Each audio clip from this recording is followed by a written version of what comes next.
नबी पाक सल्लल्लाहु अलैहि वसल्लम का फरमान है, क़यामत के दिन सब अपनी नेकी लेकर खड़े होंगे।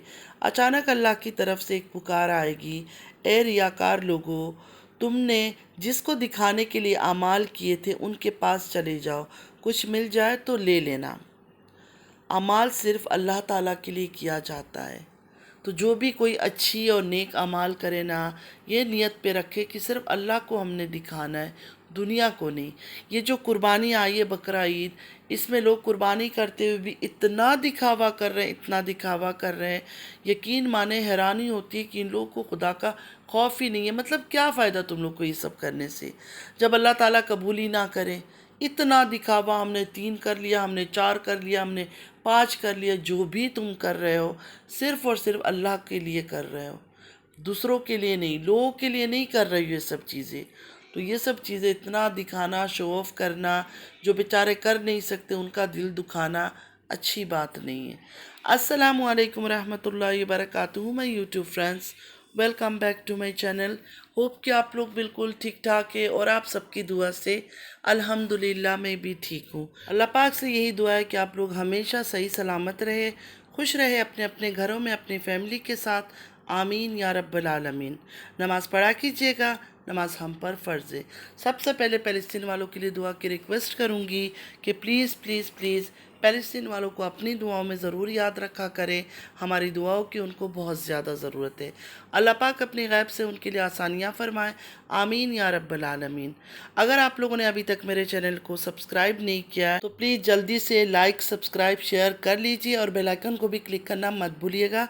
बेल आइकन क्लिक करने से ये होगा कि जब भी मैं कोई वीडियो अपलोड करूँगी सबसे पहले नोटिफिकेशन आप लोगों को मिलेगा। चलिए स्टार्ट करते हैं आज का रिएक्शन स्टार्ट करने से पहले अपनी प्यारी प्यारी बहनों का मैं दिल से शुक्रिया अदा करूंगी कि कल की वीडियो पर बहुत अच्छे अच्छे कमेंट्स किए। जो कल मैंने रिएक्शन वीडियो बनाया था, मतलब एक अजीब व गरीब औरत जिसने कम्युनिटी पोस्ट लगाई थी कि मुस्तफ़ा की बीमारी को देखकर उनको गज़ा की भाई बहन याद आ गए और माओ के बारे में उन्होंने बात की थी। तो मेरे पास तो सही लफ्ज़ ही नहीं थे, अल्फाज नहीं मिल रहा था मुझे, मैं किस तरह उनकी दर्द को बयान करूं। लेकिन कमेंट्स में बहनों ने बहुत अच्छी तरीके से बयान किया, बताया कि उनके साथ क्या हो रहा है। तो जिसके अंदर शर्म हया नहीं है और जो इस तरह सोचते हैं कि एक आम इंसान का, चाहे मैं हूँ, चाहे कोई भी है, चाहे तारा है, सलमा है, मैं हूँ, हमारे बच्चों का बीमार होना और गज़ा के बच्चों की जो हालत है और जो माओ की हालत है ना, उसको कंपेयर नहीं कर सकता। हमारा दर्द उनके सामने कुछ भी नहीं है। उधर क़यामत का मंज़र चल रहा है, उधर क़यामत आया हुआ है उनके ऊपर। तो बोलने से पहले थोड़ा सोच लिया करो। मस्का लगाना है तारा को, बेशक लगाओ, बेशक जाकर खुलेआम मस्के लगा लो, लेकिन दोबारा इस तरह गज़ा वालों के साथ कंपेयर नहीं करना। तारा के दर्द को, मुस्तफ़ा के दर्द को और किसी औरत आदमी के दर्द को भी, ठीक है, आपको शायद अंदाज़ा भी नहीं है कि वो किस तकलीफ़ में, शायद इस औरत के अंदर वो इंसानियत ही नहीं है, तब उसने इस तरह की बात सोची होगी और किया होगा। जिस तरह कुछ बहनों को गुस्सा आया कि इस तरह की बातें वो कैसे कर सकती है, किस तरह कंपेयर कर सकती है, उनका दर्द और इनका दर्द, उधर क़यामत आया हुआ है, उन दर्द को एक बच्चे के दर्द के साथ, बेशक वो बच्चे को दर्द होगा, बीमार भी होगा, दुआ करना हमारा काम था, हमने दुआ किया, लेकिन कंपेयर नहीं कर सकते। उनकी दर्द के तो तसव्वुर करना भी मतलब हमारे बस की बात नहीं है, हम काँप जाते, डर जाते हैं। लेकिन हैरानी की बात यह है कि सब लोगों ने वो कम्युनिटी पोस्ट पढ़ा होगा, लेकिन किसी ने कोई रिएक्ट नहीं किया। मतलब उस कम्युनिटी पोस्ट पर किसी ने कोई रिएक्शन नहीं दिया। ऐसे कोई और कुछ कर ले ना तो 1 सेकंड में रिएक्शन शुरू हो जाते हैं, लेकिन और किसी ने इस बात पर रिएक्ट नहीं किया। सबको नॉर्मल लगा ये सब चीज़ें। चलो खैर, जाने दे, जिसकी जैसी नीयत, जिसकी जैसी सोच, वो वैसे ही बात करेगा। उनका दर्द समझने के लिए दिल होना चाहिए, दिल। गज़ा वालों की तकलीफ़ को समझने के लिए दिल और आँख दोनों चीज़ होने चाहिए। आँखों के अंधे देख नहीं सकते, जिनका दिल मरा हुआ है वो फील नहीं कर सकते चीज़ों को। अच्छा, मैंने एक नई बात सुनी है, आप लोगों के साथ शेयर कर लेती हूँ। मैंने सुना जब मुस्तफ़ा बीमार हुआ था तो तारा जो है ना वो विलेज में थी अपने हस्बैंड के साथ। तारा इधर इस्लामाबाद में थी ही नहीं। बच्चे को कोई और लेकर हॉस्पिटल में गए, उन्होंने एडमिट किया, हर चीज़ हुआ और मेरे ख़्याल में ऑपरेशन हो चुका था। उसके बाद ये दोनों मियाँ बीवी आराम से लौट कर आए। मैंने जस्ट ये बात सुना है, देखिए मैं कंफर्म नहीं हूँ इस बात को लेकर, लेकिन मैंने जो बात सुना है, मुझे किसी ने बताया है, मैंने वो बात आप लोग को यहाँ बता दिया। और कौसर के बारे में सबका ये कहना है कि कौसर विलेज गई ही नहीं थी, कौसर को ये लोग विलेज लेकर गए ही नहीं थे। इस वजह से कौसर फ़ौरन नज़र आ गई। जब मुस्तफ़ा घर में डिस्चार्ज होकर आया तो कौसर भी घर में आई हुई थी मिलने के लिए।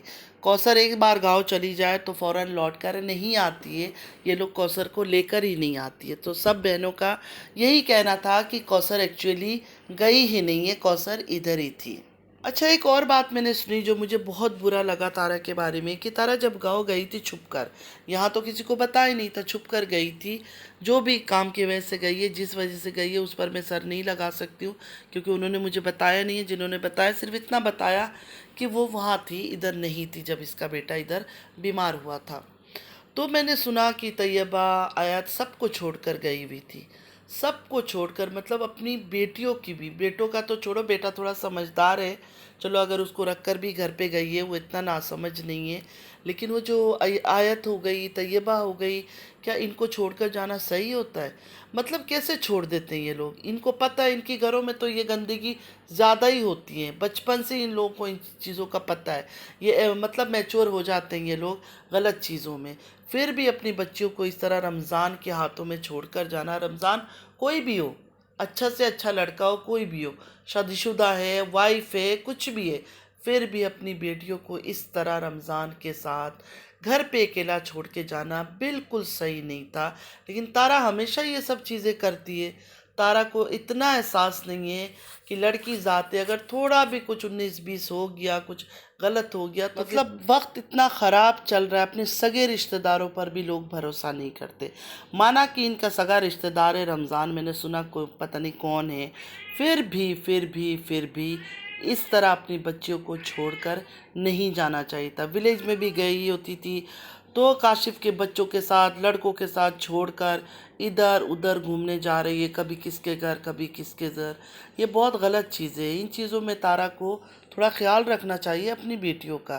तारा के जो व्यूअर्स हैं, जो तारा को कमेंट्स भी करते हैं, देखते भी हैं, वो तारा को नया नया आइडिया दे रहे हैं। वो बोल रहे हैं कि पानी अब सर से गुजर चुका है, पता नहीं क्या इतना बुरा हो रहा है तारा के साथ, मुझे तो नहीं पता। बेटा बीमार हुआ, उसमें तो किसी और का हाथ नहीं है, अल्हम्दुलिल्लाह अल्हम्दुलिल्लाह, अब वो बच्चा ठीक है बिल्कुल। लेकिन उनका कहना है पानी अब सर से गुजर चुका है। तो ऐसे करो, एक नया अकाउंट बनाओ और उस अकाउंट से सबको स्ट्राइक देना शुरू कर दो। खैर, तारा को भी पता है कि तारा पर जब तक लोग बातें करेंगे तब तक ही तारा के अच्छे दिन हैं। जिस दिन तारा पर सबका इंटरेस्ट ख़त्म हो जाएगा, कोई तारा पर बात नहीं करेगा, तो तारा को धीरे धीरे लोग देखना भी कम कर देंगे। तो तारा इन चीज़ों से कभी किसी को रोकती नहीं है। वो खुद कहती है कि बच्चों पर बात नहीं करो, वालिदा पर बात नहीं करो, लेकिन मुझ पर रिएक्शन देना आप लोग दो। अच्छा, आगे चलकर कौसर और तारा के ऊपर भी बात करेंगे, उससे पहले थोड़ा कुछ और लोगों पर बात कर लेते हैं। काफ़ी टाइम हो गया इनके ऊपर हमने बात नहीं किया, मतलब मैंने बात नहीं किया। और तारा की जो ईद की वीडियो है, सलमा हो गए, तारा हो गए, किसी का भी इनके ख़ानदान का ईद ब्लॉग मैंने अभी तक देखा नहीं है। देखूंगी और उसमें अगर कुछ बात करना पड़ा, रिएक्शन रिव्यूज़ देना पड़ा, उस पर भी दूंगी, लेकिन अभी मैंने देखा नहीं है। चलिए फातिमा के ऊपर बात कर लेते हैं। जब गोल्ड ले रही थी, बाहर जाके डिनर कर रही थी, फर्नीचर ख़रीद रही थी, सब कुछ ठीक था, आपस में सेट था, पूरा दिन दीदी इसके साथ गुजार रहा था। लाइव में कितना नाटक कर रही थी, लव यू बोलो, क्या ऐसे बोलते हैं लव यू, हमें घुमाने लेकर जाओ, ये करो वो करो, मेरी आंखों में देखो, मतलब बहुत ही चीप किस्म की हरकतें उस लाइव में कर रही थी, जो मैंने खुद देखा था। अब लगता है गोल्ड शॉपिंग के बाद, फर्नीचर ख़रीदने के बाद पैसे खर्च हो गए, मतलब जो पैसे लूटा था व्यूअर्स को झूठ बोल बोल कर, सिंपैथी कार्ड खेलकर, अपनी दोनों बेटियों को सामने रख के बीमारे बीमारे करके अब वो पैसे ख़त्म हो गए। तो फिर से अब नया ड्रामा चालू हो गया है। और ये औरत जो है ना फातिमा, ये ज़ुबान की बहुत तेज़ औरत है।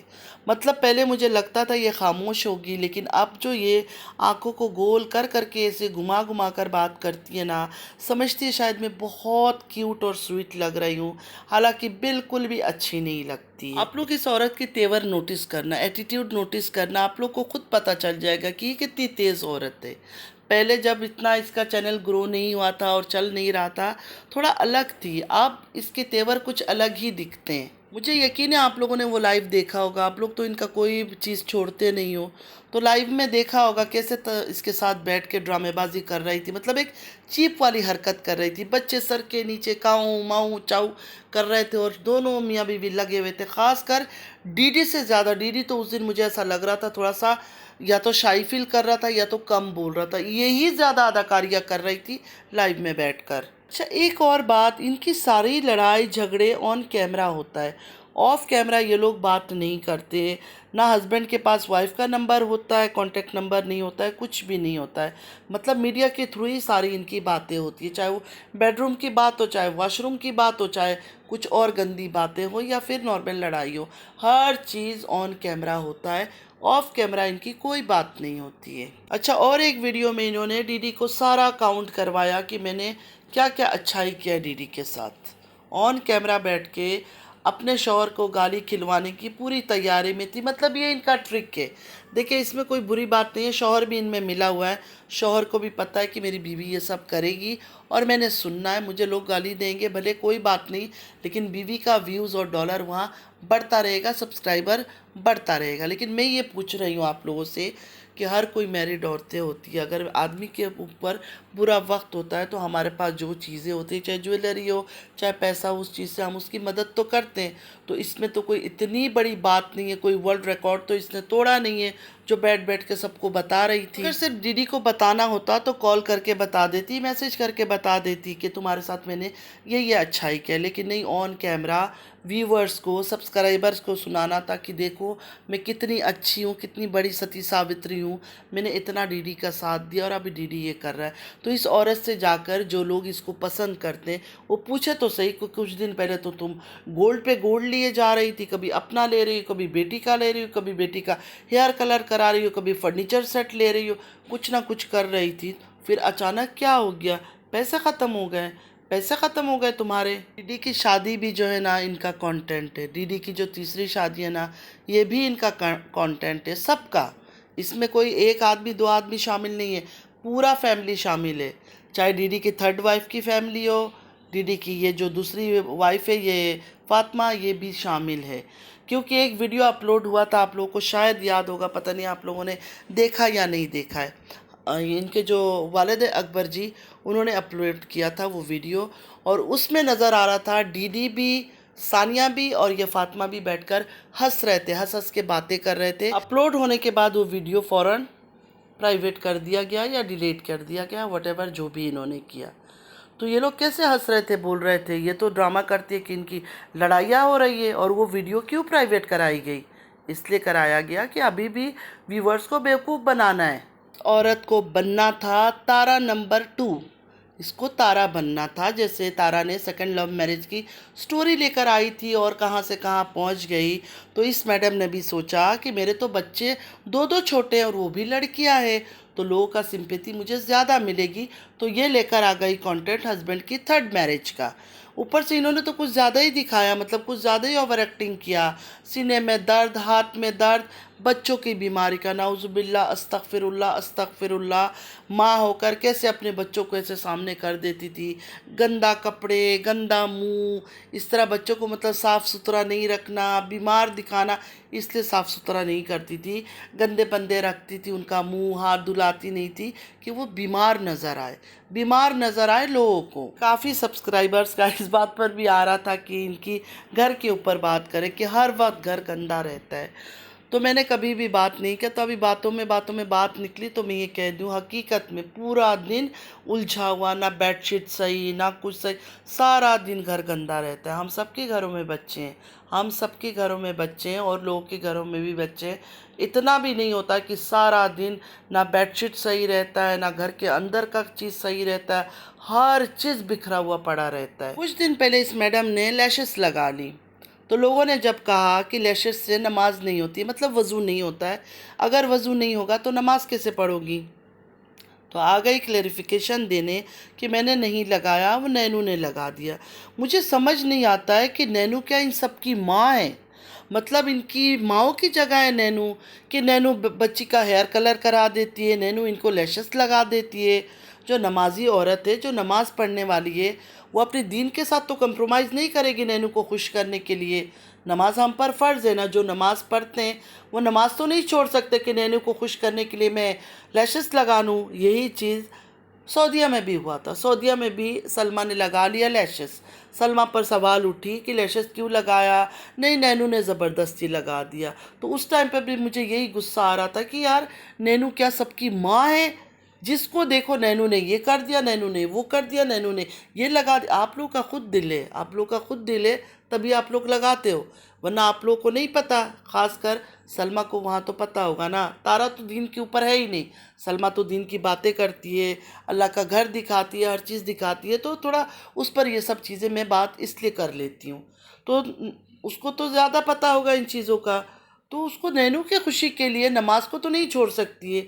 लेकिन नहीं, उस टाइम पे उन्होंने भी यही किया कि नैनू ने लगाया। इस टाइम पर ये औरत बोलती है नैनू ने लगा दिया था। एक और लाइव में थी, आंखों को ऐसे गोल कर करके घुमा घुमा कर, पता नहीं कैसे आजकल सर और आंखों को घुमाना शुरू कर दिया इस औरत ने। किसी ने शायद बोला है कि अच्छी लगती हूँ, या शायद कैमरे में देखती है तो खुद को लगता है कि मैं इस तरह अच्छी लग रही हूँ। कह रही है लैशेस ना भी लगाऊं फिर भी मेरी आंखें बहुत बड़ी बड़ी है। अगर आपकी आंखें बड़ी है तो अपने शौहर को दिखाओ अपनी आंखों की खूबसूरती। यहाँ बैठ के ऐलान क्यों कर रही हो? यहाँ आपको गैर महरम मर्द भी देखते हैं, तो यहाँ आकर मत बताओ मेरी आंखें बड़ी है, मेरा रंग साफ़ है, मैं खूबसूरत हूँ। ये सब चीज़ें अपने शौहर को दिखाओ। ठीक है, हमारे दीन में, हमारे मज़हब में, हमारे इस्लाम में यही है कि ये सब खूबसूरतियाँ जो है ना अपने शौहर को दिखाया जाता है, ना कि गैर महरम को। सिंपल एंड शॉर्ट बात यह है, अभी जो इनका फिर ड्रामा हुआ है ना रिएक्शन का, कभी वो वहाँ से दे रही है, कभी ये यहाँ से दे रही है, कभी डीडी इनके खिलाफ दे रहा है, कभी डीडी के ऊपर ये दे रही है, सिर्फ और सिर्फ फिर से व्यूज़ बटोरने का और सब्सक्राइबर जोड़ने का तरीका है और कुछ नहीं है। इन लोगों को अगर कोई सही ठिकाने पे ला सकता है ना, वो सिर्फ और सिर्फ व्यूअर्स जो इनको व्यूज़ देते हैं, इनको व्यूज़ देना कम कर दे, ये खुद पे खुद अपनी औकात पर आ जाएंगे। इनके पास जितना पैसा आ रहा है, इनकी ग्रीड और बढ़ती जा रही है। फ्रेंड्स, आज के लिए इतना ही, बस मैंने इतना ही थोड़ा बहुत जो देखा है मैंने उस पर रिएक्शन रिव्यूज़ दे दिया है।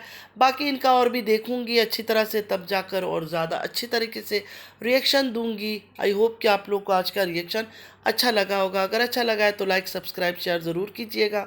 नमाज़ पढ़ा कीजिएगा, नमाज हम पर फ़र्ज़ है। चलती हूँ, दुआ में याद रखिएगा। ज़िंदगी रही फिर मुलाकात होगी। अल्लाह हाफिज़।